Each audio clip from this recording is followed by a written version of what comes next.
दोस्तों, स्वागत है आपका हमारे चैनल आर.के. वर्मा में गंगाराम पटेल और बुलाखीराम 5 नई मजेदार कहानी। कलयुग का न्याय।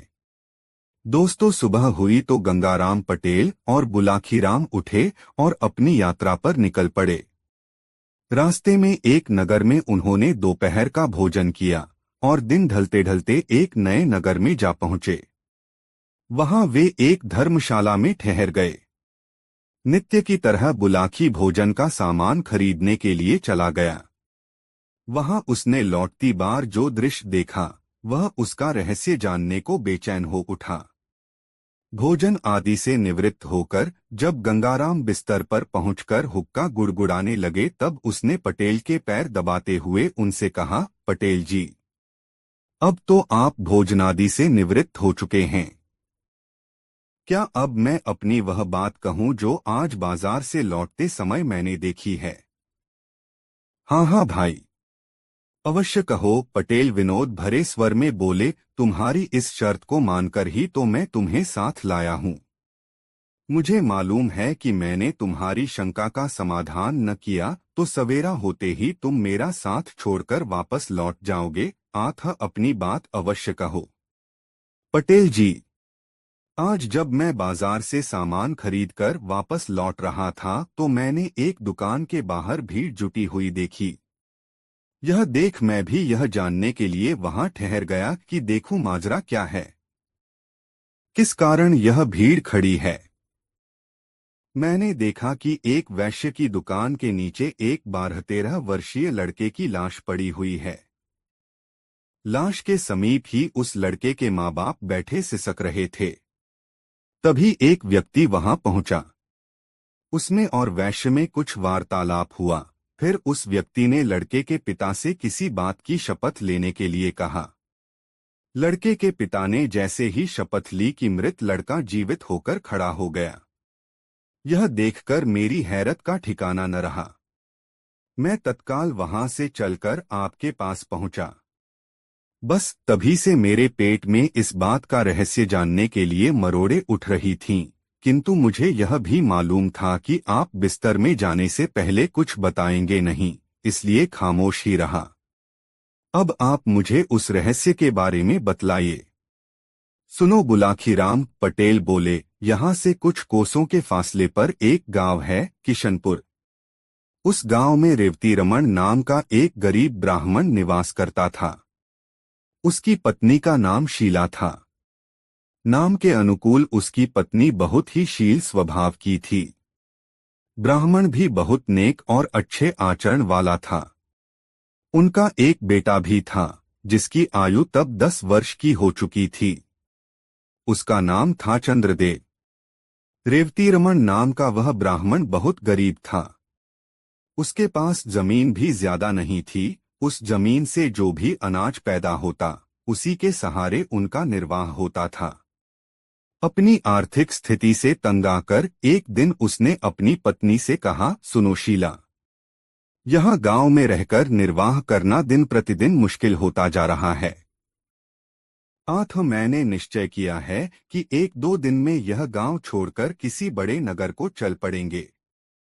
बड़े शहरों में काम की कोई कमी नहीं होती। ईश्वर ने चाहा तो हम वहां किसी की नौकरी कर लेंगे और आराम से जीवन व्यतीत करेंगे।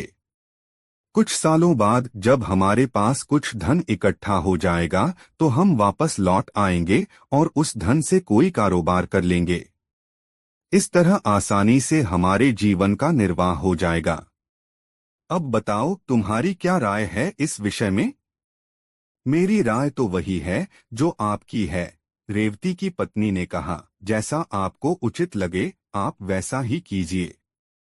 मैं आपके साथ हूँ। इस प्रकार विचार करके रेवती अपनी पत्नी और पुत्र को साथ लेकर शहर के लिए चल पड़ा। शहर में पहुंचकर रेवती रमन ने एक वैश्य के यहाँ नौकरी कर ली। उसकी पत्नी ने भी एक महाजन के यहाँ खाना बनाने की नौकरी कर ली। इस तरह से उनका निर्वाह ठीक ढंग से होने लगा। रेवती रमन मेहनती आदमी था। 1 साल बाद उसका काम देखकर वैश्य ने उसकी तनख्वाह बढ़ा दी। इस तरह से वह अपने परिवार का भरण पोषण करने के पश्चात कुछ धन भविष्य के लिए बचाने लगा। 3 साल के बाद उन दोनों की कमाई से 5,000 रुपये इकट्ठे हो गए। तब दोनों ने अपनी अपनी नौकरी छोड़ दी और अपने गांव लौट पड़े। शाम के समय वे इसी नगर में पहुंचे। उन्होंने रात्रि विश्राम के लिए किसी उपयुक्त जगह की जानकारी चाही। सामने उसी वैश्य की दुकान थी जिसे तुम देखकर आए हो। आथा रेवतीरमण उसी के पास पहुंचा और बोला, सेठ जी, मैं यहाँ परदेशी हूँ। मेरे साथ मेरा परिवार भी है। मैं रात्रि विश्राम के लिए किसी उपयुक्त जगह की तलाश में हूँ। क्या आप मुझे कोई ऐसा स्थान बता सकते हैं जहाँ हम सुरक्षित रह सकें? कोई जोखिम की चीज तो नहीं है तुम्हारे पास? मेरा मतलब है रुपया पैसा। वह तो है सेठ जी। इसीलिए तो मैं किसी सुरक्षित जगह पर रात को ठहरना चाहता हूँ। देखो भाई, सेठ बोला, तुम्हारे रात्रि विश्राम के लिए तो मैं तुम्हें जगह दे सकता हूँ, लेकिन तुम्हारे पास मौजूद रुपयों की जिम्मेदारी नहीं ले सकता। यह शहर चोर लुटेरों के लिए बहुत बदनाम है। कोई चोर लुटेरा रात में आकर तुमसे तुम्हारा धन छीन ले गया तो मेरी बहुत बदनामी होगी। तुम एक काम करो, तुम्हारे पास जितना धन है वह मेरे पास जमा कर दो। सवेरे जब तुम जाने लगो तो अपना धन सहेज लेना। ठीक है सेठ जी। आप इस शहर में सम्मानित नागरिक हैं। हमें आप पर पूरा यकीन है कि आप अमानत में खयानत नहीं करेंगे। मेरे पास 5,000 रुपये हैं। उन्हें आप अपने पास जमा कर लीजिए। सुबह जाने से पहले मैं आपसे अपना रुपया वापस ले लूंगा। ऐसा कहकर रेवतीरमण ने अपना पैसा उस वैश्य के पास जमा करवा दिया। वह रात रेवतीरमण और उसके परिवार ने सेठ की दुकान के बाहर लगे फट्टों पर सोकर काट ली। प्रातः जब सेठ ने दुकान खोली तो रेवतीरमण ने उससे अपना पैसा वापस मांगा। इस पर सेठ की त्योरियां चढ़ गईं। उसने तेज आवाज में पूछा, कैसा पैसा? तुमने मुझे कोई पैसा नहीं दिया था। इस पर दोनों में तकरार होने लगी। पड़ोसी और राहगीर इकट्ठे हो गए। सेठ के पड़ोसियों ने तब उनका विवाद खत्म करने के लिए रेवतीरमण से कहा, देखो भाई, तुम कहते हो कल रात तुमने इनके पास 5,000 रुपये जमा कराए थे, जबकि ये सेठ इस बात से साफ इनकार कर रहा है। अब कौन सच्चा है और कौन झूठा, इसका फैसला तो शपथ लेकर ही किया जा सकता है। क्या तुम अपने इकलौते बेटे की कसम खाकर यह बात कह सकते हो कि तुमने रात इस सेठ के पास 5,000 रुपये जमा कराए थे? बिल्कुल कह सकता हूँ, रेवतीरमण बोला। जो बात सच है उसके लिए मैं कैसी भी शपथ लेने को तैयार हूँ। क्यों सेठ, क्या तुम्हें भी यह बात मंजूर है? बिल्कुल मंजूर है, सेठ बोला। न्यायकर्ताओं ने तब रेवतीरमण से उसके बेटे के सिर पर हाथ रखकर यह कसम खाने के लिए कहा कि यदि उसकी शपथ झूठी है तो तत्काल उसके बेटे की मृत्यु हो जाए। बुलाकी पटेल ने आगे कहा, किस्मत का खेल देखो। जैसे ही रेवतीरमण ने अपने बेटे चंद्रदेव के सिर पर हाथ रखकर यह शपथ ली कि तत्काल उसके बेटे की मौत हो गई। झूठा होते हुए भी उस सेठ के चेहरे पर विजय के भाव झलक उठे। रेवती और उसकी पत्नी सन्न रह गए। वहां उपस्थित भीड़ और न्यायकर्ताओं ने रेवती को बहुत लानत-मलामतें दी क्योंकि वह झूठा साबित हो गया था।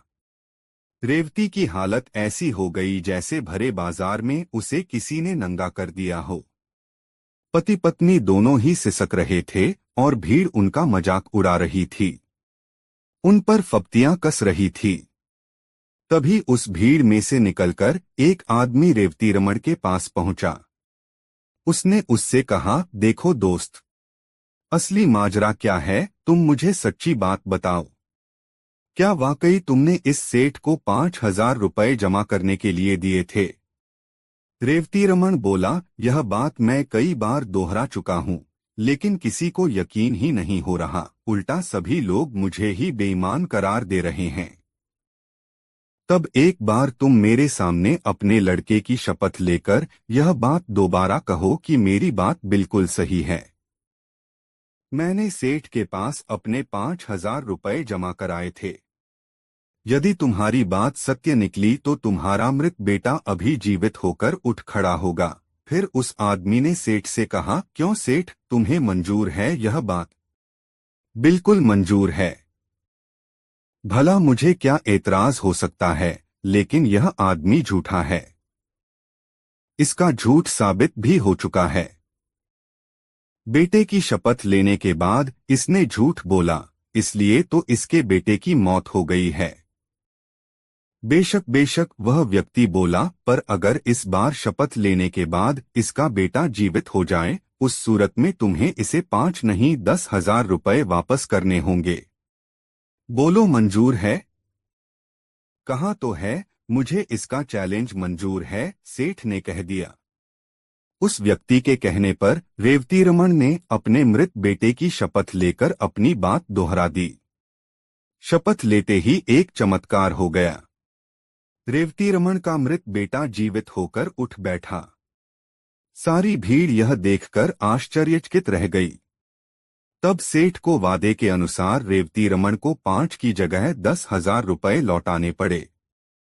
इतनी कहानी सुनाकर गंगाराम पटेल ने आगे कहा, बुलाखी, औरों की तरह तुझे भी इस बात पर जरूर आश्चर्य हो रहा होगा कि आखिर वह व्यक्ति था कौन, जिसने न सिर्फ रेवतीरमण के बेटे चंद्रदेव को जीवित किया अपितु जिसने सेठ से उसे दोगुना धन वापस दिलवाया। तो सुन, मानव के वेश में वह व्यक्ति साक्षात कलियुग था, जो अपने कलिकाल का प्रभाव लोगों को दिखाना चाहता था।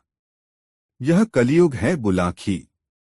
इस काल में कैसी भी अनहोनी घटना घट जाए उस पर आश्चर्य नहीं होना चाहिए। आज तू जिस दृश्य को देखकर आया था वह वही दृश्य था। उम्मीद है अब तेरी जिज्ञासा शांत हो गई होगी। आथा अब मुझे भी सोने दे और खुद भी सो रहा है। कल प्रातः फिर से काशी यात्रा के लिए चलना है। कहकर पटेल ने आंखें मूंद लीं और निद्रारानी की गोद में समा गए। करवट बदलकर बुलाखी नाई भी सो गया। दोस्तों, वीडियो को एक लाइक जरूर करें और कमेंट में बताएं यह कहानी आपको कैसी लगी। सच्चा हितैषी कौन? दोस्तों, काशी यात्रा में गंगाराम पटेल और बुलाखीराम सुबह उठकर उस नगर से निकलकर आगे की यात्रा पर चल पड़े। शाम हो जाने पर जब वे विश्राम के लिए एक नए नगर में रुके तो वहां भी बुलाखीराम नाई ने एक अनोखा दृश्य देखा, जिसका रहस्य जानने के लिए वह बेचैन हो उठा। सोने से पूर्व उसने गंगाराम पटेल को उस दृश्य के विषय में बताया। उसने गंगाराम पटेल से कहा, पटेल जी, आज मैंने बाजार से गुजरते हुए जो अनोखा दृश्य देखा, मैं उसका रहस्य जानने के लिए बेचैन हो रहा हूँ। मुझे उस रहस्य के विषय में बताइए। हाँ भाई हाँ, बोले पटेल, पर पहले यह तो बताओ कि तुमने देखा क्या था। पटेल जी, मैंने रास्ते में देखा था कि जुलूस निकल रहा था। जुलूस के बीच सोने से बनी एक गाड़ी पर एक कुत्ता बैठा हुआ था, जिसने सोने के वस्त्राभूषण पहने हुए थे। उस गाड़ी को घोड़ों के स्थान पर राजसी वस्त्राभूषण पहने एक व्यक्ति खींच रहा था, बुलाखी ने बताया। बुलाखी की बात सुनकर गंगाराम पटेल ने कहा, बुलाखी, अब तू इस रहस्य के विषय में सुन। इस नगर के राजा का अमीचंद अमीचंद है। यह राजा बहुत नेक इंसान है और जिस व्यक्ति को तू उस गाड़ी में जुटा हुआ देखकर आया है वह इस राज्य का दीवान है। उसका नाम जीवन सिंह है। उसकी यह हालत कैसे हुई यह भी सुन। अब से कुछ दिन पूर्व यहाँ का राजा अमीचंद आखेट करने के लिए वन में गया था। वहां उसने एक काले हिरण को देखा जो अपने दल से बिछुड़कर अकेला ही घास चर रहा था। राजा को वह शिकार उपयुक्त लगा। उसने घोड़ा उसी की दिशा में दौड़ा दिया। हिरण ने उसे अपनी ओर आते देखा तो जान बचाने के लिए वह घने जंगल की ओर दौड़ लिया। राजा ने भी अपना घोड़ा उसके पीछे लगा दिया। अब आगे आगे शिकार और पीछे पीछे शिकारी। लुकाछिपी का खेल आरंभ हो गया। इसी बीच कुछ झाड़ियों के बीच हिरण ऐसा गायब हुआ कि फिर ढूंढे न मिला। राजा ने घोड़े की रास खींचकर उसे रोका और अपने सैनिकों की तलाश में पीछे की ओर निगाहें, लेकिन उसे अपने साथ आए सैनिक भी दिखाई न दिए। दौड़ाई। उस हिरण ने राजा को बहुत छकाया था। उसे उसका पीछा करने में परिश्रम भी बहुत करना पड़ा था। आठ राजा को बहुत जोर की प्यास लगी हुई थी। उसका घोड़ा भी बहुत थका हुआ था और अपनी जुबान बाहर निकालकर जोर जोर से अघोड़ा थो जमीन पर पटक रहा था। राजा ने पानी की तलाश में इधर उधर नजरें दौड़ाई, किंतु याबे कसी भी दिशा में दूर दूर तक उसे कोई सरोवर या नदी नहीं दिखाई दी। तो वह एक पेड़ के नीचे बैठकर विश्राम करने लगा। बुलाखीराम। जिस समय प्यास से व्याकुल होकर राजा उस वृक्ष के नीचे बैठा विश्राम कर रहा था, उसी समय दैवयोग से एक कुत्ता न जाने कहां से उसके पास आ पहुंचा और राजा की ओर याचना भरी निगाहों से देखने लगा। कुत्ता शायद भूखा था। राजा ने कुत्ते को पुचकारा तो भोजन की आशा में कुत्ता पूंछ हिलाता उसके पैरों के पास बैठा। राजा ने तब अपने घोड़े की पीठ पर लटके भोजन के पात्र से 2 रोटियां निकालो और कुत्ते के आगे रख दीं। कुत्ते ने कुछ ही देर में दोनों रोटियां खा लीं, फिर वह एक दिशा में चल पड़ा। उसे जाते देख राजा ने सोचा कि भोजन के बाद हर प्राणी को पानी की जरूर आवश्यकता पड़ती है, शायद यह कुत्ता भी पानी पीने जा रहा है। ऐसा विचार कर घोड़े की रास थामकर राजा उस कुत्ते के पीछे पीछे चल पड़ा।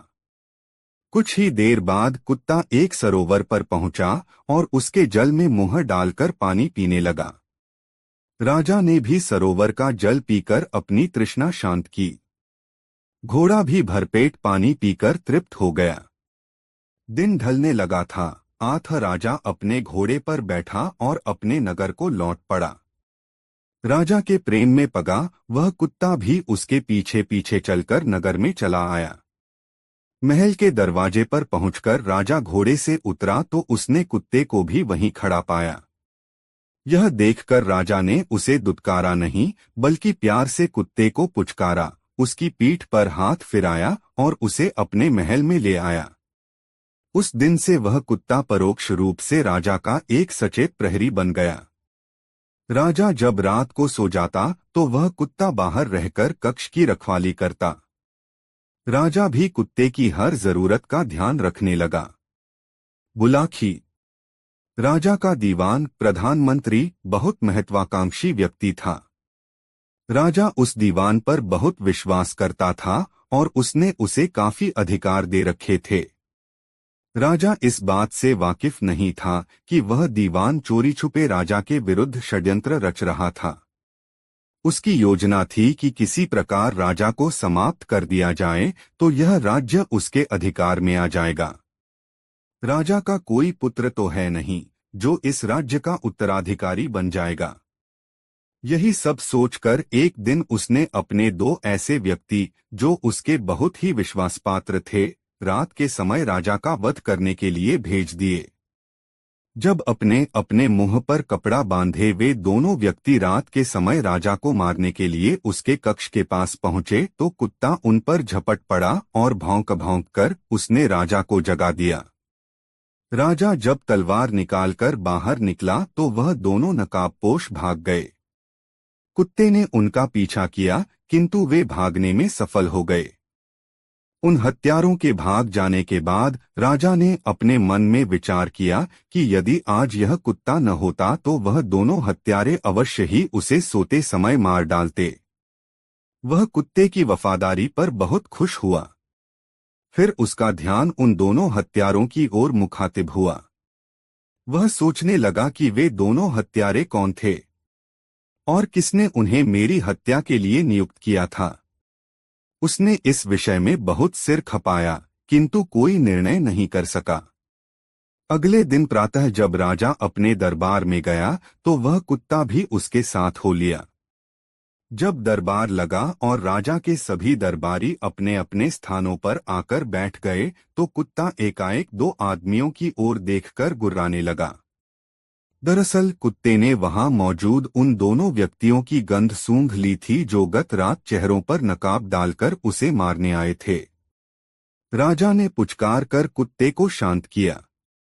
उसने सोचा कि कुत्ता आखिर है तो जानवर ही, अपने स्वभाववश वह वैसे ही भौंकने लगा है।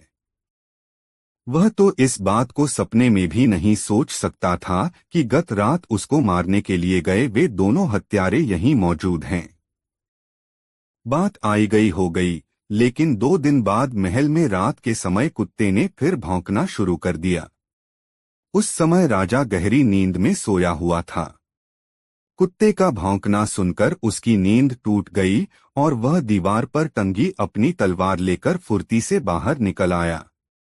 जैसे ही वह बाहर निकला, 2 नकाबपोश तलवार लेकर उस पर टूट पड़े। लेकिन जब राजा ने बड़ी बहादुरी से उनका सामना किया तो वे भाग निकले। राजा को मारने की दीवान की योजना उस दिन भी कुत्ते की सतर्कता के कारण धराशायी हो गई। उस दिन के बाद राजा ने अपने महल की सुरक्षा और भी चौकस कर दी। वह स्वयं भी रात को एक दूसरे कक्ष में सोने लगा और पहले वाले कक्ष में अपने पलंग पर तकिए लगाकर और उन तकियों पर चादर ओढ़ाकर ऐसा बना देता कि देखने वाले को ऐसा लगे कि कोई आदमी उस पलंग पर सो रहा है। 5 दिन तक कोई घटना न घटी, लेकिन छठे दिन ही वे दोनों मृत्युदूत न जाने कैसे राजा की सुरक्षा व्यवस्था भेद कर उसके महल में दाखिल हो गए। उन नकाबपोशों को आते देख कुत्ता सतर्क हो गया। उसने जोर जोर से भौंकना शुरू कर दिया और उछल कर उन नकाबपोशों को काटने का प्रयास करने लगा। कुत्ते का भौंकना सुनकर राजा एकदम सतर्क हो गया। वह समझ गया कि फिर कोई आक्रमणकारी महल में आ घुसा है। वह तलवार लेकर बाहर आया और दोनों आक्रमणकारियों पर टूट पड़ा। दोनों नकाबपोश भी भिड़ गए। नकाबपोश इस बार बहुत आश्वस्त थे कि वे 2 हैं और राजा एक, इसलिए कुछ ही देर में वे राजा पर काबू पा लेंगे, लेकिन उनका यह सोचना बेकार साबित हुआ। राजा के हाथ से एक नकाबपोश तो उसी समय मारा गया। दूसरा जब भागने लगा तो राजा ने उसके नकाब पर तलवार का प्रहार कर दिया। नकाबपोश चीखता हुआ नीचे गिरा तो राजा ने फुर्ती से आगे बढ़कर उसकी नकाब खींच ली। नकाब उतरने के बाद जो चेहरा नमूदार हुआ, उसे देखकर राजा आश्चर्यचकित हो गया। वह व्यक्ति स्वयं राज्य का दीवान था। पलक झपकते ही सारा षड्यंत्र राजा की आंखों के सामने उजागर हो उठा। उसने यह भी जान लिया कि महल की सुरक्षा के लिए तैनात प्रहरियों को चकमा देकर दीवान यहां तक अपने साथी सहित आने में कैसे कामयाब हो गया था। दरअसल दीवान ने अपने पद का लाभ उठाते हुए पहरे पर नियुक्त प्रहरियों से यह कहा था कि उसे इसी समय राजा से किसी गहन समस्या पर विचार विमर्श करना है। राजकीय कार्य था। 8 प्रहरियों ने उसे रोका नहीं और वह राजा के कक्ष तक पहुंचने में सफल हो गया था। बहरहाल राजा ने दीवान को प्रहरियों के हवाले किया और अपने कक्ष में जाकर सो गया। कुत्ते की वफादारी पर उसे गर्व हो आया। सुबह जब वह दरबार में गया तो उसने कैदी को दरबार में लाने का हुक्म दिया। दीवान को जंजीरों में बंधे देख दरबारी भी आश्चर्य करने लगे, किंतु जब राजा ने उसका अपराध सुनाया तो वे दीवान के ऊपर थू-थू करने लगे। बुलाखी, जैसा कि मैंने पहले बताया, यहाँ का राजा बहुत ही नेक, धर्मपरायण और रहमदिल है। उसने दीवान को मृत्युदंड तो नहीं दिया, किंतु उसके लिए यह सजा अवश्य नियत कर दी कि वह एक कुत्ते से भी गया बीता है। आज वह इस कुत्ते को गाड़ी में बैठाकर घोड़ों के स्थान पर स्वयं उसकी गाड़ी में जुटकर सारे नगर का चक्कर लगाएगा। इतनी कहानी सुनाकर पटेल ने थोड़ा विराम लिया और फिर आगे कहा, बुलाखीराम, अब तो सारी कहानी तेरी समझ में आ गई होगी। नहीं समझा तो मैं तुझे समझाए देता हूँ। आज जिस अजीब घटना को देखकर तू आया है वह यही थी। जो व्यक्ति राजसी वस्त्र पहने कुत्ते की गाड़ी खींच रहा था वह इस राज्य का दीवान था और जो कुत्ता स्वर्णाभूषण पहने उस गाड़ी में बैठा था वह वही कुत्ता था जिसने एक बार नहीं 3-3 बार राजा की जान बचाई थी। उम्मीद है कि अब तेरी शंका का समाधान हो गया होगा। हाँ पटेल जी, शंका का समाधान हो गया, बुलाकी बोला, पर मैं यह सोच सोच कर परेशान हो रहा हूँ कि कैसे कैसे नमकहराम आदमी हैं इस दुनिया में, जो सामने तो स्वामीभक्त होने का दिखावा करते हैं, लेकिन चोरी छिपे मालिक की पीठ में छुरा घोंपने से बाज नहीं आते। इसी का नाम तो दुनिया है, बुलाखीरा। इसी तरह संसार चक्र चलता है। दुनिया में अच्छे आदमी हैं तो बुरों की भी कमी नहीं है। आदिकाल से ही ऐसा होता चला आया है। पहले भी बुरे आदमी हुए हैं और अच्छे भी, किंतु जीत हमेशा सच्चाई की ही होती है। बुराई हमेशा हारती है। जीतता वही है जिसका आचरण अच्छा होता है।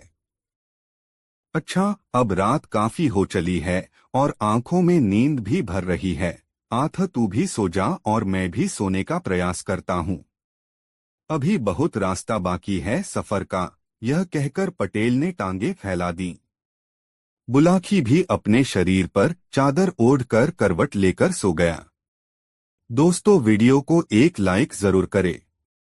अपने अपने भाग्य से सब पाएं आहार। दोस्तों, काशी यात्रा में बुलाकी राम ने अगले नगर में जो अजीब बात देखी थी उसका विवरण इस प्रकार। हैनगर के बाजार में बुलाकी राम ने देखा कि एक स्थान पर बहुत भीड़ लगी हुई थी। भीड़ के मध्य दो व्यक्ति खड़े थे, जिनमें से एक तो कोई राजपुरुष प्रतीत होता था और दूसरा कोई निर्धन व्यक्ति। राजसी वस्त्रों में सज्जित पुरुष जवान था और निर्धन व्यक्ति बहुत बूढ़ा। वह राजपुरुष उस निर्धन वृद्ध के पैरों को बार बार छूकर उसके प्रति सम्मान प्रकट कर रहा था। दोनों की ही आंखें आंसुओं से भीगी हुई थीं। रात को सोने के समय जब बुलाकी राम ने गंगाराम पटेल से इस विषय में पूछा तो उन्होंने उसे यह कहानी सुनाई। बुलाकी, यहाँ से कुछ कोस के फासले पर एक नगर है, रंगपुर। रंगपुर नगर में राजा श्रीपाल का शासन था। राजा श्रीपाल के दो पुत्र थे, जिनमें बड़े का नाम अजय और छोटे का नाम विजय था। उस राजा में वैसे तो अनेक अच्छाइयां थीं, किंतु एक बुराई भी उसके अंदर थी। वह यह समझता था कि उसकी प्रजा के सब लोग उसी के कारण सुरक्षित हैं। वही उनका भाग्य विधाता है। उसी के प्रताप से उन्हें भोजन की प्राप्ति होती है। कहने का मतलब यह है कि राजा मिथ्याभिमानी हो गया था। एक दिन की बात है। राजा अपने महल में बैठा हुआ था। उसके समीप ही उसके दोनों पुत्र भी बैठे थे। अचानक राजा ने अपने बड़े बेटे से यह प्रश्न पूछ लिया, अजय बेटे, यह बताओ कि किसके प्रताप से तुम्हें अन्न एवं जल प्राप्त होता है? उत्तमोत्तम वस्त्र, स्वादिष्ट भोजन और नाना प्रकार की सुख सुविधा की वस्तुएं तुम्हें किसके भाग्य से मिलती हैं? अजय चाटुकार था। उसने तुरंत उत्तर दिया, पिताजी, ये सब वस्तुएं तो मुझे आपके प्रताप से ही मिलती हैं। आप इन चीजों को देना बंद कर दें तो मेरा जीवन ही समाप्त हो जाएगा। आपके बिना मेरा अस्तित्व कैसा? आप ही के कारण तो मैं राजकुमार कहलाता हूँ, नहीं तो कोई मुझे पूछे भी नहीं। अजय का उत्तर सुनकर राजा खुश हो गया। फिर उसने विजय से भी यही बात पूछी तो विजय ने कहा, पिताश्री, इस संसार के समस्त प्राणियों को उनके भाग्य के अनुसार ही भोजन पानी और दूसरे सब सुख मिलते हैं। व्यक्ति का भाग्य साथ दे तो वह सफलता की बुलंदियों पर जा पहुंचता है और यदि भाग्य साथ न दे तो वह पतन के गर्त में जा गिरता है। व्यक्ति के अपने भाग्य से ही उसे सब कुछ मिलता है। भोजन, वस्त्र और विविध प्रकार की सुख सामग्री उसे उसके भाग्य से ही मिलती है। तो क्या जो तुम खाते हो, जो वस्त्र तुमने पहने हैं, जो सुख सुविधाएं तुम्हें मिली हुई हैं, वे सब तुम्हें तुम्हारे भाग्य से ही मिली हैं? राजा ने पूछा। हाँ पिताजी, बिल्कुल ऐसा ही है। ये चीजें मुझे मेरे भाग्य से ही मिली हैं। यह सुनकर राजा को क्रोध आ गया। उसने गुस्से से कहा, विजय, तुम तो बहुत ही कृतघ्न हो। मेरा दिया खाते हो, मेरा दिया पहनते हो और इसका श्रेय देते हो अपने भाग्य को। तुम मेरे बेटे कहलाने का हक नहीं रखते। निकल जाओ मेरे महल से और कहीं बाहर जाकर अपने भाग्य के सहारे ही अपनी जीविका चलाओ। पिता की आज्ञा शिरोधार्य कर विजय महल से निकल आया और जीविका उपार्जन के लिए एक दूसरे राज्य की ओर चल पड़ा। रास्ते में एक घना जंगल पड़ता था। राज्य से निष्कासित राजकुमार विजय जब पैदल चलता हुआ बहुत थक गया तो विश्राम करने के लिए एक घने वृक्ष की छाया में बैठ गया। अभी उसे बैठे हुए ज्यादा देर नहीं हुई थी कि उसने निकट ही कहीं से आती हुई किसी सिंह की दहाड़ सुनी। उसने घबराकर उस दिशा में देखा तो उससे कुछ दूरी पर उसे एक सिंह लड़खड़ाता हुआ उसी की दिशा में बढ़ता हुआ नजर आया। यह देखकर राजकुमार घबरा गया। पहले उसने विचार किया कि जान बचाने के लिए उसे वृक्ष पर चढ़ जाना चाहिए, लेकिन जब उसने दोबारा सिंह की दहाड़ सुनी तो उसके कदम ठिठक गए। सिंह की दहाड़ में क्रोध का भाव न होकर करुणा का भाव था। विजय ने फिर उस सिंह की चाल पर गौर किया। सिंह बुरी तरह से लंगड़ा कर चल रहा था। उसका अगला एक पंजा जमीन पर पड़ हो नहीं रहा था।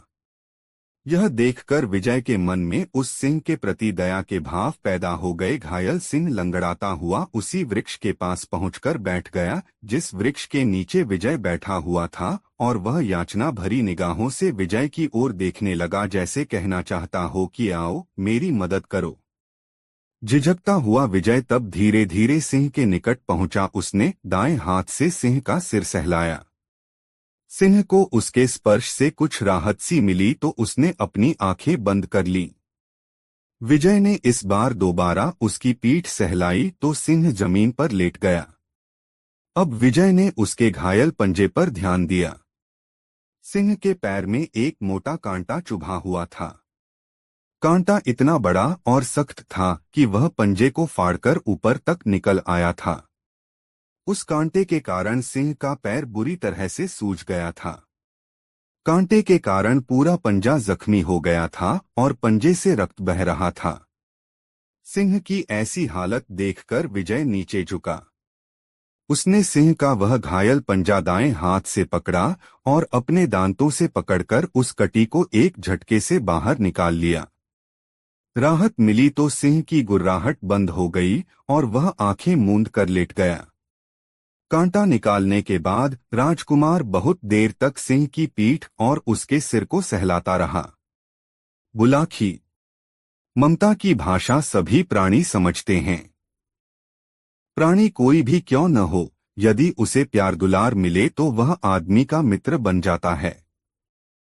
उस दिन से वह हिंसक प्राणी सिंह भी राजकुमार का मित्र बन गया। राजकुमार जहां भी जाता वह भी उसके पीछे पीछे चल देता। उसके भय से हिंसक जंगली जीव राजकुमार के पास नहीं फटकते थे। इतनी कहानी सुनाकर पटेल ने थोड़ा सा विराम लिया। हुक्के की नली मुंह से लगाकर 2-3 गहरे कश खींचे और धुआं मुंह से बाहर निकालकर आगे बोले, बुलाखी। अब इस प्रसंग को यहीं छोड़कर मैं तुम्हें एक दूसरा प्रसंग सुनाता हूँ जिसका संबंध इसी कहानी से है। रंगपुर राज्य की सीमा से सटा हुआ एक दूसरा राज्य है कर्णपुर। कर्णपुर में राजा इंद्रद्युम्न का शासन था। इस राजा के कोई संतान नहीं थी। आथ राज्य का प्रधानमंत्री इस राज्य पर अपना अधिकार करने का राजा के विरुद्ध एक कुचक्र रच रहा था। परंतु चूंकि राजा अपनी प्रजा में बहुत लोकप्रिय था और नगर की सारी जनता राजा के पक्ष में थी, आथ वह खुलकर उसके विरुद्ध कोई दुस्साहस करने का हौसला नहीं जुटा पा रहा था। दैवयोग से एक दिन उसे राजा के विरुद्ध अपने कुचक्र को पूरा करने का अवसर मिल गया। उस दिन कर्णपुर का राजा इंद्रद्युम्न अपने थोड़े से सैनिकों के साथ शिकार के लिए वन में गया हुआ था। तभी प्रधानमंत्री अपने साथ अपने पक्ष के बहुत से सैनिकों को लेकर वन में जा घुसा और उसने राजा को घेर लिया। दोनों पक्षों में तलवारें खींच गई और वे एक दूसरे पर वार करने लगे। राजा बहुत बहादुरी से लड़ा, किंतु जब उसके सभी सैनिक एक एक करके धराशायी होते चले गए तो उसका हौसला टूट गया। मंत्री के सैनिकों ने राजा को बंदी बना लिया। ठीक उसी समय जब मंत्री के आदेश से एक सैनिक राजा के वध करने की तैयारी कर रहा था, देवदूत की तरह विजय अपने सिंह के साथ वहां पहुंच गया। क्षणमात्र में ही राजकुमार विजय सब कुछ समझ गया। उसने अपने सिंह को उस सैनिक पर झपटने का संकेत कर दिया। सिंह विद्युत गति से उछला और उस सैनिक के ऊपर जा पड़ा। उसने सैनिक का सिर अपने जबड़े में दबाकर उसे झिंझोड़ना शुरू कर दिया। सिंह के आकस्मिक आ पहुंचने से मंत्री के सैनिकों में घबराहट फैल गई और वे जान बचाने के लिए भाग छूटे। जब मंत्री भी भागने लगा तो राजकुमार विजय ने उसे पीछे से थाम लिया। उसने सिंह के जबड़ों में फंसे सैनिक की तलवार उठा ली और उससे मंत्री के मुंह पर लगा हुआ नकाब फाड़ दिया। नकाब फटते ही मंत्री का चेहरा उजागर हो उठा। यह देखकर राजा इंद्रद्युम्न स्तब्ध रह गया। विजय ने मंत्री के सीने पर तलवार अड़ासी रखी थी। आथ राजा ने आगे बढ़कर मंत्री की तलवार उसके हाथ से छीन ली और उसे निहत्था करके उसकी मुश्कें कसकर एक और को डाल दिया। अब राजा इंद्रद्युम्न राजकुमार विजय की ओर मुखातिब हुआ। उसने राजकुमार से कहा, बेटा तुम कौन हो और इस सिंह के साथ कैसे रहते हो? राजकुमार विजय ने तब राजा को अपनी सारी कहानी सुनाई। राजकुमार के द्वारा पूछने पर राजा ने भी अपने बारे में सारी बातें बता दीं। राजा ने विजय से कहा, बेटे अब सारी चिंता छोड़ दो। मैंने अब से तुम्हें अपना बेटा मान लिया है। आथ मेरे साथ चलो, मैं तुम्हें अपना उत्तराधिकारी बनाऊंगा। राजकुमार सहमत हो गया और राजा के साथ मंत्री को सिंह की पीठ पर लादकर कर्णपुर नगर में चला आया। नगर निवासियों ने जब मंत्री को बंदी हालत में सिंह की पीठ पर लदे हुए देखा तो उनके आश्चर्य का ठिकाना न रहा, लेकिन बाद में जब उसकी गद्दारी की बात मालूम हुई तो सभी उसकी हरकतों पर उससे घृणा करने लगे। बुलाखी। बाद में राजा इंद्रद्युम्न ने मंत्री के षड्यंत्र में शामिल सभी सैनिकों का पता लगवाया और मंत्री के साथ साथ उन्हें भी कारागार में डलवा दिया। उसने एक बहुत बड़ा दरबार सजाया और विजय को अपना उत्तराधिकारी घोषित कर दिया। राजकुमार विजय आनंद से अपने दिन व्यतीत करने लगा। अब सुनो रंगपुर का हाल। अपने बेटे विजय को राज्य से निष्कासित कर देने के बाद राजा श्रीपाल को पश्चाताप होने लगा। उन्हें अपने मिथ्याभिमान पर भी अफसोस होने लगा। इसी गम में राजा बीमार रहने लगा। राजा की इस स्थिति का फायदा उठाया उसके एक पड़ोसी राजा ने, जो राजा श्रीपाल से शत्रुता रखता था। एक दिन उसने अचानक रंगपुर पर आक्रमण कर दिया और बात की बात में नगर पर अधिकार कर लिया। राजा श्रीपाल किसी तरह अपने बेटे अजय के साथ नगर से निकलने में कामयाब हो गए और भागकर इस नगर में आ गए। भागते समय वह साथ तो कुछ लाए नहीं थे, अपना परिचय भी किसी को नहीं देना चाहते थे। आथ वे मेहनत मजदूरी करके किसी तरह अपना पेट पालने लगे। राज्य छूट जाने का राजा को इतना गहरा सदमा पहुंचा कि वह असमय में ही बूढ़ा हो गया और अपनी आयु से दोगुनी उम्र का दिखाई देने लगा। उधर जब राजकुमार विजय को राजा इंद्रद्युम्न के नगर में रहते हुए बहुत दिन बीत गए तो एक दिन उसने अपने मन में सोचा कि अब अपने नगर लौटकर अपने पिता और अपने भाई का हालचाल जानना चाहिए। ऐसा विचार कर एक दिन वह राजा इंद्रद्युम्न से आज्ञा लेकर सैनिकों के साथ राजसी वस्त्रों में रंगपुर की ओर चल दिया। वहां आकर उसे मालूम हुआ कि उसके राज्य पर तो पड़ोसी राजा ने अपना अधिकार जमा लिया है। उसने लोगों से मालूमात हासिल की तो पता चला कि उसके पिता और उसका भाई किसी तरह बच निकलने में कामयाब हो गए थे, पर यह नहीं मालूम हो सका कि यहाँ से पलायन करने के बाद अब वे कहाँ हैं। खैर, कर्णपुर लौटकर राजकुमार विजय अपने पिता और भाई की तलाश में जुट गया। इसी बीच उसने अपनी सेना संगठित कर रंगपुर पर हमला कर दिया और उस राजा को परास्त कर अपने राज्य पर अधिकार कर लिया। बुलाखी। राजकुमार विजय की मेहनत रंग लाई। एक दिन एक कुम्हार के यहाँ मिट्टी गूंधते हुए उसने अपने पिता को पहचान लिया। उसका बड़ा भाई अजय भी उसी कुम्हार के यहाँ मिट्टी के बर्तन बनाने के काम पर लगा हुआ था। पिता को पहचानकर राजकुमार की आंखों में आंसू आ गए। उसके वृद्ध पिताजी उसे सामने देखकर रोने लगे। राजकुमार विजय बार बार अपने पिता के पांव छूकर उनसे कहने लगा कि आप मेरे साथ राजमहल में चलें, किंतु पिता बार बार इनकार कर कह देता, नहीं पुत्र, अब मैं अपने काले मुंह को लेकर तेरे साथ कैसे जाऊं? मैंने तो तुझ पर बहुत जुल्म किए हैं। अब मुझे मेरे हाल पर छोड़ दे और मुझे पश्चाताप करने दे। तो हे बुलाखी, आज तू जिस दृश्य को देखकर आया था वह उन पिता पुत्र के मिलन का वही दृश्य था। ऐसा कहकर पटेल ने अपनी कहानी का समापन कर दिया। उत्तर मिल जाने पर बुलाखी भी संतुष्ट हो गया। फिर दोनों लंबी तान कर सो गए। दोस्तों, यह कहानी अपने मित्रों को जरूर शेयर करें। दोस्तों, जब बुलाकी नाई ने गंगाराम पटेल के साथ द्वारिका, सुदामापुरी, सोमनाथ, मालिका तीर्थ तथा सत्ताधार आदि के दर्शन कर लिए और लौटने का विचार किया तो गंगाराम पटेल कहने लगे, दोहा होता है ना हर जगह आना बारंबार, आए हैं तो देख लें चल कर के गिरनार। गंगाराम पटेल जी की इतनी बात सुनकर बुलाखीदास नाई कहने लगा, है पटेल जी, यह बात तो मैं भी आपसे कहने वाला ही था। क्योंकि दोहा सुन रखा गिरनार है अतिशय शोभा खान, गुफा अनेकन है वहां संतन के स्थान, दर्शन वहां के किए से दूर हो तो सब पाप, इस कारण चलकर वहां दर्शन की जाए आप। आपस में ऐसी सलाह मिलाकर बुलाखी नाई ने सब सामान तैयार किया और अपना प्रस्थान गिरनार को किया। चलते चलते वह नरसी जी की पावन जन्मभूमि जूनागढ़ में पहुंच गए। वहां उन्होंने दामोदर कुंड में स्नान किया। नरसी जी का जन्मस्थान, पुराना किला, गिरनार पहाड़ पर भतृहरि गुफा, राम मंदिर, जैन मंदिर, गोमुख अंबाजी का मंदिर, गोरखधूना, दत्तात्रेय जी की चरण पादुका, कमंडल कुंड, मुचुकुंद गुफा इत्यादि देखकर वह जूनागढ़ लौट आए और एक बगीची पर अपना आसन लगा दिया। गंगाराम पटेल ने बुलाखी को सामान लाने के लिए रुपए दिए। बुलाखी बाजार को गया और वहां से अपना सामान खरीदकर बगीची की ओर आ ही रहा था तो शहर के बाहर उसने एक स्वच्छ तालाब पानी से भरा हुआ देखा।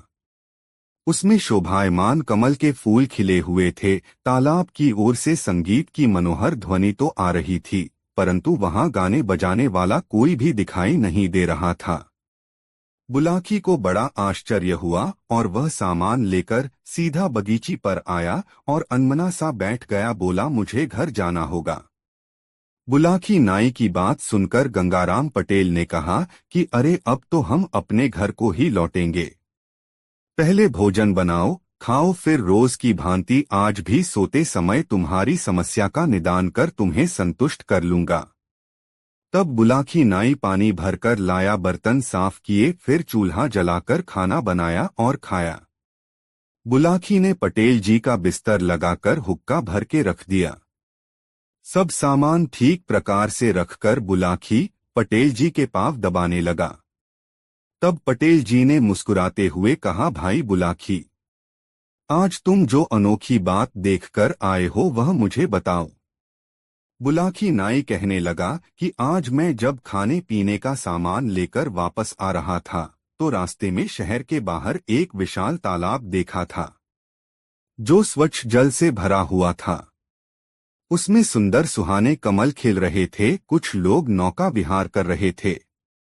उस तालाब की ओर से गाने बजाने की बड़ी मनोहर ध्वनि सुनाई दे रही थी, परंतु वहां कोई गाने बजाने वाला दिखाई नहीं दे रहा था। ना वहां कोई ऐसा स्थान ही था जहां गाना बजाना हो सकता है। यह देखकर मुझे बड़ा आश्चर्य हुआ। आप कृपा करके बताएं कि यह कौन सा तालाब है। गंगाराम पटेल कहने लगे, एक ब्राह्मण था जिसका विवाह नहीं हुआ था। उसने मन में विचार किया कि भगवान ने अच्छा ही किया जो कि मैं गृहस्थी की सब बाधाओं से दूर हूं। तब मुझे परलोक सुधारना चाहिए। वह अपना घर छोड़कर निकल पड़ा और महात्मा हो गया। उसने बहुत कठोर तप किया, किसी भी सांसारिक वस्तु पर ध्यान न देकर सदैव भगवान में लीन रहने लगा। कई कई दिन निराहार उपवास किए और पानी के सहारे ही अपना जीवन निर्वाह किया। उसकी इस कठिन तपस्या से इंद्र का सिंहासन हिलने लगा। इंद्र भयभीत हो गए और नारद जी से कहने लगे कि हे मुनिदेव, क्या कारण है कि आज मेरा सिंहासन चल रहा है। देवराज की यह बात सुनकर नारद जी कहने लगे, दोहा, एक तपस्वी तप करे जूनागढ़ दरमियान, तप से सिंहासन हिला सत्य करूं बखान। पूरन तप वह जो करे लीजे आप विचार, इंद्रासन पर आय के कर ले वह अधिकार। देव ऋषि की बात सुनकर इंद्र चिंतित हुए और नारद जी से बोले, दोहा, मुझसे जो मुनिदेव यह सिंहासन छिन जाए, बात बिगड़ जाए सभी, अब कछु करो उपाय। इंद्रदेव की बात सुनकर नारद जी कहने लगे कि आप कुछ उपाय करें। साहस खोने से कोई लाभ नहीं। उनके जाने के पश्चात इंद्र ने विचार किया कि किसी अप्सरा को बुलाकर उस तपस्वी के पास भेजा जाए तो उसका तप भंग करेगी। अप्सरा के प्रेम में आसक्त होकर तप से विमुख हो वह तपस्वी अप्सरा के साथ विहार करने लगेगा तो उसकी शक्ति क्षीण हो जाएगी। इस प्रकार विचार करके इंद्रदेव ने एक अति चतुर अप्सरा को बुलाकर कहा, जूनागढ़ में एक तपस्वी तपस्या कर रहा है जिससे मेरा सिंहासन ही हिल गया है। अब तुम अपने समाज सहित वहां जाओ और उस तपस्वी को मोहित करके उसको सबसे भ्रष्ट करो। इंद्रदेव के कहे अनुसार अप्सरा अपने समाज सहित उस स्थान पर आई जहां तपस्वी तपस्या कर रहा था। उसने अपनी माया से एक सुंदर उपवन और एक विस्तृत सुंदर सरोवर की रचना की, जिसमें सुंदर कमल के फूल खिले हुए थे और भंवरे गुंजन कर रहे थे। इसके बाद उस सुंदर उपवन में अपने साथियों के सहित अप्सरा ने संगीत आरंभ किया था, जिन्होंने नाना प्रकार के साज बजाए। अप्सरा ने पंचम स्वर में मन को मोहने वाली रागिनी गाई तो सारा उपवन गूंज उठा और जो तपस्वी समाधि लगाए बैठा था उसकी समाधि टूट गई और उसका ध्यान और अप्सरा के संगीत की ओर गया। वह तपस्वी अपना आसन छोड़कर उधर को चल दिया जिधर से अप्सरा के गाने की मधुर आवाज आ रही थी। जब तपस्वी अप्सरा के निकट पहुंचा तो अप्सरा ने उसको कनखियों से देखा। अब उसने और भी अधिक मधुर गायन से उसके चित्त को अपनी ओर आकर्षित किया, जिसके बाद तपस्वी भगवान का ध्यान करना बिल्कुल भूल गया और उस अप्सरा के वशीभूत हो कहने लगा, कुंडली, बतला दे तू कौन है हे मृगनयनी नारी। भूला मैं जब तब सभी तेरी छटा निहारी, तेरी छटा निहारी हृदय में मैं अपने हर्षाया। सुन तेरा संगीत यहाँ तक आसन से आया, एक बार फिर मुझे रागिनी मधुर सुना दे। आई है किस लिए यहाँ पर तू बतला दे। तपस्वी की इतनी बात सुनकर अप्सरा कहने लगी, कुंडली, आई हूँ स्वर्गलोक से, सुन तपस्वी चितलाए। सेवा करने आपकी स्वामी दिया पठाए, स्वामी दिया पठाए दर्शकर चित हर्षाया।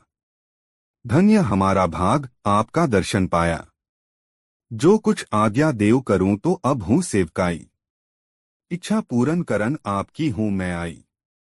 अप्सरा की ऐसी बात सुनकर तपस्वी बड़ा आनंदित हुआ।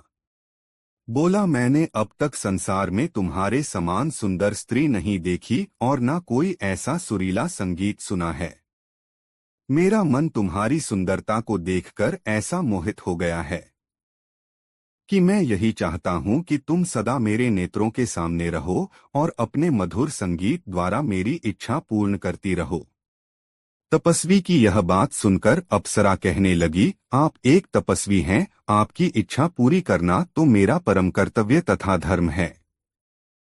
मैं आपकी आज्ञा को शिरोधार्य कर पालन करूंगी। अब आप मुझे सेवा की आज्ञा तो दीजिए। मैं वही करूंगी जिसे करके आपको सुख पहुंचे। अप्सरा की यह बात सुनकर तपस्वी कहने लगा, यदि तुम यहाँ उपवन में रह अपने संगीत एवं सहवास से मेरी इच्छा पूरी करोगी तो समाज वाले देखकर हंसेंगे। आथ किसी अदृश्य स्थान में तुम मेरी कुछ समय तक इच्छा पूरी कर सको तो मैं अपने को अत्यंत भाग्यशाली समझूंगा।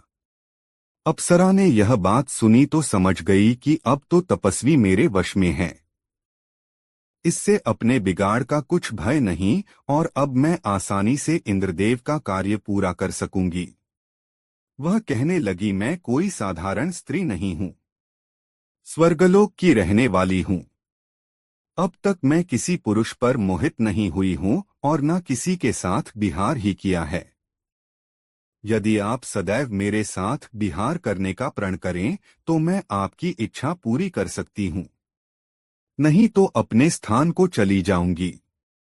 अप्सरा की इतनी बात सुनकर तपस्वी बोला कि मेरी भी यही इच्छा है जो तुम्हारी है। मेरा भी विवाह नहीं हुआ और ना मैंने अब तक किसी स्त्री पर दृष्टि डाली है। मेरी इच्छा है कि मेरा तुमसे आजीवन विहार होता रहे तो अच्छा है। इतनी सुनकर अप्सरा कहने लगी कि ऐसा सुख तो आप जैसे बड़े तपस्वी जनों को ही प्राप्त हो सकता है, सबको नहीं। अब मैं आप जैसी इच्छा कर रहे हैं वैसा ही सदैव करूंगी। अपने मन में विचार कर अप्सरा ने इंद्रदेव के कार्य को सिद्ध करने का उचित उपाय किया। उस सरोवर के नीचे उसने अपनी माया से एक ऐसे बहुत सुंदर भवन की रचना की जो कि दिखाई नहीं देता था। उस भवन के ऊपर जल भरा हुआ था, जिसमें कि सुहाने सुहाने कमल भी खिल रहे थे, भंवरे फूलों पर गुंजार कर रहे थे। भवन में अनेकों मणियां लगी हुई थी, जिनसे कि अद्भुत प्रकाश होता था। स्वर्ग जैसे समस्त सुखों के साधन उस भवन में उपलब्ध थे। अप्सरा अपने साथियों सहित उस तपस्वी सहित निवास करने लगी। अन्य कक्षाओं में अपने साथियों को ठहराया और स्वयं अप्सरा तपस्वी से विहार करने लगी। जब भी तपस्वी को संगीत सुनने की इच्छा होती है तभी अप्सरा अपने साथियों सहित वहां गाना बजाना आरंभ कर देती है। हे बुलाखीदास, इस तालाब में जल के नीचे उसी अप्सरा द्वारा बनाए हुए माया का भवन है, जो किसी को दिखाई नहीं देता और वहां अप्सरा उस तपस्वी सहित विहार करती है। उस अप्सरा के साथी भी दूसरे कमरे में रहते हैं। तुमने जो गाने बजाने की आवाज सुनी है वह उसी अप्सरा और उसके साथियों की है। अब तुम्हारी बात का जवाब मिल गया। रात भी अधिक हो गई है, आथ अब सो जाओ क्योंकि सवेरे जल्दी उठना है। दोस्तों, वीडियो कैसा लगा कमेंट में जरूर बताएं। गौ माता का आशीर्वाद। काशी यात्रा के वापसी चरण में अगले दिन गंगाराम पटेल और बुलाखीराम एक नए नगर में पहुंचे और उसी नगर में विश्राम करने का निश्चय किया। बाजार जाते समय बुलाखीराम ने फिर एक अजूबा दृश्य देख लिया, जिसका रहस्य जानने के लिए उसके पेट में उथल पुथल मचने लगी। लौटकर जब उसने यह बात पटेल की बताई तो पटेल ने कहा, बुलाखी, तेरी इस शंका का निवारण मैं रात को सोते समय कर दूंगा। अभी तो कुछ पेट पूजा के बारे में विचार कर। पाठकों, बुलाखी आज जो अजीब बात देखकर आया था वह इस प्रकार थी। बुलाखी ने देखा था कि एक ब्राह्मण के घर के आगे एक गाय मरी हुई पड़ी थी। ब्राह्मण उस गाय को मरा हुआ देखकर शोकग्रस्त हो रहा था। उसी समय एक स्त्री वहां पहुंची। उसने मरी हुई गाय की पीठ पर जब अपना हाथ फिराया तो वह मरी हुई गाय फिर से जीवित हो गई थी। रात को सोने से पूर्व गंगाराम पटेल ने इस रहस्य से इस प्रकार पर्दा उठाया। उन्होंने बुलाखीराम से कहा, बुलाखीराम, इस शहर में रामकृपालु नाम का एक गरीब ब्राह्मण निवास करता था। यद्यपि वह सुंदर सुगठित शरीर का स्वामी था, ब्रह्म विद्या का भी उसे पर्याप्त ज्ञान था, किंतु उसकी निर्धनता उसके लिए अभिशाप बन गई थी। कोई भी ब्राह्मण उसके साथ अपनी कन्या का विवाह करने के लिए तैयार ही नहीं होता था। बेचारा रामकृपालु एक अविवाहित जीवन गुजार रहा था। एक दिन रामकृपालु ने सोचा कि मनुष्य की गरीबी ही उसकी उन्नति में बाधक होती है। धन पास हो तो सफलता के अनेक द्वार स्वयं ही खुल जाते हैं। समाज में उसकी पूछ होने लगती है। धनवान व्यक्ति को ही लोग सम्मान देते हैं, उसे झुक झुक कर सलाम करते हैं। मुझे भी परदेश में जाकर धनोपार्जन करना चाहिए। ऐसा विचार कर एक दिन उसने अपना नगर छोड़ दिया और परदेश में धन कमाने के लिए चल पड़ा। बुलाखी। रामकृपालु नाम का वह ब्राह्मण युवक दिन भर एक ही दिशा में चलता रहा। जब वह थककर चूर हो गया तो एक वृक्ष की छांव में बैठकर विश्राम करने लगा। कुछ ही देर में उसे नींद आ गई। तब वह वृक्ष के तने से अपना सिर टिकाकर सो गया। वन में जिस वृक्ष के नीचे ब्राह्मण युवक रामकृपालु सोया हुआ था, उसी वृक्ष पर एक यक्ष का निवास था। ब्राह्मण की दीनहीन अवस्था देखकर उस पक्ष को उस पर त्या आ गई। उसने स्वप्न में उस ब्राह्मण को दर्शन दिए और उससे कहा, हे ब्राह्मण युवक, आज तू मेरी शरण में आया है। तेरी दीनहीन अवस्था देखकर मैंने अनुमान लगा लिया है कि तुझे सचमुच धन की बहुत आवश्यकता है। मेरे पास बहुत धन है जिसका मैं कभी उपयोग नहीं करता। एक तरह से वह धन मेरे लिए बेकार ही है। वह धन तू अपने साथ ले जा और संपन्नता का जीवन व्यतीत कर। तत्पश्चात उस यक्ष ने स्वप्न में ही उस गुप्त स्थान का पता भी उसे बता दिया। ब्राह्मण की नींद खुली तो उसने उठकर उस स्थान की खोज की। शीघ्र ही उसी वृक्ष के नीचे वह गुप्त स्थान उसे मिल गया, जहां यक्ष ने अपना खजाना दबाया हुआ था। ब्राह्मण ने जल्दी जल्दी वह सारा धन निकाल लिया और उस धन को एक गठरी में बांध करके पीठ पर लाद कर आगे को चल दिया। ब्राह्मण जब कुछ दूर निकल गया तो रास्ते में उसे एक वधिक मिला, जो एक कपिला गाय को रस्सी से बांधकर ले जा रहा था। ब्राह्मण ने उस वधिक से पूछा, क्यों भाई, तुम इस गाय को खरीद कर लाए हो या इसे बेचने के लिए ले जा रहे हो? वधिक बोला, न तो मैं इसे खरीद कर लाया हूं और न इसे बेचने का इरादा है। मैं तो इसको मारकर इसे अपना आहार बनाऊंगा। नहीं भाई, ऐसा मत करो। देखो, यह एक अच्छी नस्ल की गाय है। अच्छी तरह से इसे दाना पानी दोगे तो यह तुम्हारे परिवार के लोगों के लिए खूब दूध देगी, ब्राह्मण ने कहा। वधिक कहने लगा, देखो भाई, न तो मेरे पास पत्नी है और न कोई परिवार। मैं इस दुनिया में नितांत अकेला हूं। पेशे से वधिक हूं, मांसाहारी हूं। इसलिए खाने के लिए मुझे मांस तो चाहिए ही। यदि इस गाय को मारूंगा नहीं तो खाऊंगा क्या? ब्राह्मण बोला, भैया वधिक, अपने आहार के लिए तुम किसी अन्य जानवर को खरीद लेना। तुम मुझसे इस गाय का मूल्य ले लो, मैं तुम्हें इसका मुंहमांगा मूल्य चुकाने के लिए तैयार हूं। ठीक है भाई, वधिक बोला, तुम यदि इतनी जिद कर रहे हो तो चुका दो इसका मूल्य। मैं 1000 रुपयों के बदले तुम्हें यह गाय सौंप दूंगा। ब्राह्मण ने अपनी गठरी से रुपए निकालकर उस वधिक को दे दिए। वधिक खुशी खुशी गाय को उसे सौंपकर अपने रास्ते चला गया। वधिक के चले जाने के बाद ब्राह्मण ने उस गाय की पीठ को प्यार से सहलाया और बोला, हे गौ माता, अब तुम आजाद हो। मैंने उस वधिक से तुम्हें स्वतंत्र करा लिया है। अब तुम जहां जाना चाहो खुशी से जा सकती हो। यह सुनकर उस गाय ने मानवी भाषा में कहा, हे पुत्र, अब मैं तुझे छोड़कर कहां जाऊंगी? तू मुझे अपने साथ ही ले चल। तेरे घर में रहकर जो भी हरा सूखा चारा तू मुझे देगा, मैं उसी को खाकर संतुष्ट हो जाया करूंगी।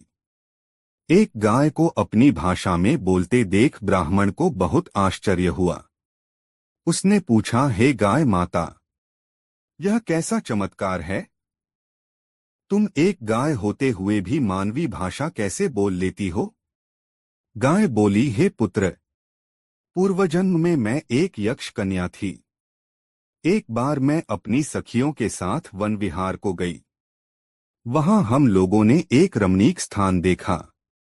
वहां एक सरोवर था। हम सबने अपने अपने वस्त्र उतारकर सरोवर के तट पर रख दिए और जल में उतरकर अटखेलियां करने लगीं। तभी न जाने कैसे वायु का एक प्रचंड झोंका आया और तट पर रखे हमारे वस्त्र उड़ गए। कुछ ही दूरी पर एक शिला के पीछे बैठे एक मुनि समाधि लगाए तपस्या कर रहे थे। हमने उन्हें नहीं देखा था। देखती तो वहां स्नान करने का विचार ही नहीं करती। हे पुत्र, मेरे दुर्भाग्य से मेरा अंतर्वस्त्र उड़कर उन्हीं मुनि के चेहरे से जा टकराया। इससे उन मुनि महाराज की समाधि भंग हो गई। उन्होंने क्रोधित होकर यह शाप दे दिया कि जिस भी स्त्री का यह अंतर्वस्त्र है, उसने मेरी समाधि में व्यवधान डाला है, आत्म मैं उसे इसी क्षण से गाय बन जाने का शाप देता हूँ। बस उसी क्षण से मैं गाय बन गई और वन वन घूमती हुई अपने शाप के दिन गुजारने लगी। आज जब मैं वन में अपना आहार खोज रही थी तो न जाने कैसे इस वधिक की निगाह में आ गई। इस दुष्ट ने मुझे पकड़कर रस्सी से बांध लिया और अपने साथ ले आया। सौभाग्यवश रास्ते में तुम मिल गए और तुमने मुझे उस वधिक के चंगुल से आजाद करा लिया, नहीं तो वह दुष्ट आज मुझे निश्चित रूप से मार ही डालता। गाय की राम कहानी सुनकर ब्राह्मण को उस पर बहुत दया आई। वह बोला, हे गाय माता, तुम्हारी कहानी तो बड़ी ही विचित्र है। अब मुझे यह बता दो कि तुम किस तरह से उस मुनि के शाप से मुक्त हो सकती हो। हो सकता है इस विषय में मैं ही तुम्हारी कुछ सहायता कर सकूं। गाय कहने लगी, हे दयालु युवक, मेरे शाप का समय बस समाप्त होने को है, लेकिन यह शरीर छोड़ने से पूर्व मैं तुम्हारा भी कुछ भला कर जाना चाहती हूँ। कैसे करोगी मेरा भला? ब्राह्मण ने पूछा। जब तुम मुझे अपने घर पर लेकर पहुंचोगे और जैसे ही मैं तुम्हारी देहरी पर अपना पहला कदम रखूंगी, बस उसी घड़ी मेरा प्राणांत हो जाएगा। तत्पश्चात एक सुंदर सी युवती वहां आकर मेरा स्पर्श करेगी। जैसे ही वह मेरे मृत शरीर पर अपना हाथ रखेगी, मैं पुनः जीवित हो जाऊंगी। मेरे दयालु बेटे, वह युवती ही तुम्हारी पत्नी बनेगी। तुम उससे विवाह कर लेना और एक सुखी संपन्न जीवन व्यतीत करत। गाय की बातों पर विचार करता हुआ ब्राह्मण गाय को लेकर अपने घर आ गया। फिर वैसा ही हुआ जैसा गंगू माता ने उसे बताया था। जैसे ही गाय ने उसको देहरी पर अपना पहला कदम रखा, गाय लड़खड़ाई और वहीं गिरकर दम तोड़ गई। ब्राह्मण अभी विस्मय से उसे देख हो रहा था कि तभी एक सुंदर युवती वहां आ पहुंची और वह नीचे झुककर गाय के शरीर पर अपना हाथ फिराने लगी। उस युवती के स्पर्श से गाय के शरीर में पुनः प्राण लौट आए और वह जीवित होकर उठ खड़ी हुई। सोहे बुलाखी, आज तू जिस विचित्र दृश्य को देखकर आया है, वह यही दृश्य था। अब बोल, तेरी शंका का निवारण हुआ है या नहीं? पटेल ने पूछा। पटेल जी, बुलाखी ने अपनी गुद्दी खुजलाते हुए कहा, वैसे तो मेरी सारी शंका का समाधान हो गया है, पर छोटी सी शंका और बाकी रह गई है। वह भी बता। मैं उसका भी निराकरण कर दूंगा, पटेल ने कहा। पटेल जी, कल सुबह अपनी यात्रा आरंभ करने से पहले यदि मुझे कुछ देर के लिए उस ब्राह्मण के घर जाने की आज्ञा दे दें तो आपकी बहुत कृपा होगी। मैं एक बार फिर से उस शापग्रस्त गाय के दर्शन करना चाहता हूँ, बुलाखी ने कहा। भाई बुलाखी, पटेल बोले, तुझे वह गाय देखने से मैं रोकूंगा नहीं। बेशक सुबह जाकर उसे देख लेना, लेकिन वह गाय अब तुझे वहां मिलेगी नहीं।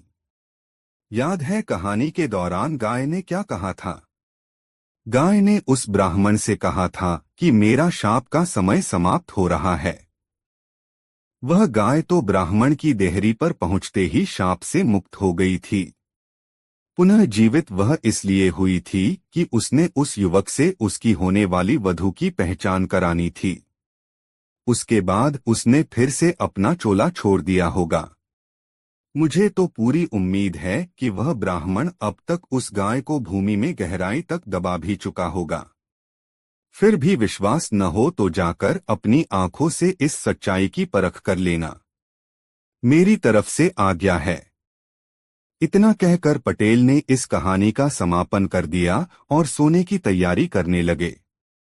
उन्होंने एक बार फिर से हुक्का गुड़गुड़ाने की कोशिश की, किंतु तब तक चिलम में रखे अंगारे बुझ चुके थे। पटेल ने निगाली का मुंह फेरा और चादर उठाकर ओढ़ ली। कुछ ही देर बाद उसके खर्टी गूंजने लगे। दोस्तों, यह मजेदार कहानी आपको कैसी लगी कमेंट में जरूर बताएं। ऐसी और नई मजेदार कहानी सुनने के लिए हमारे चैनल आरके वर्मा को सब्सक्राइब जरूर करें। वीडियो देखने के लिए धन्यवाद।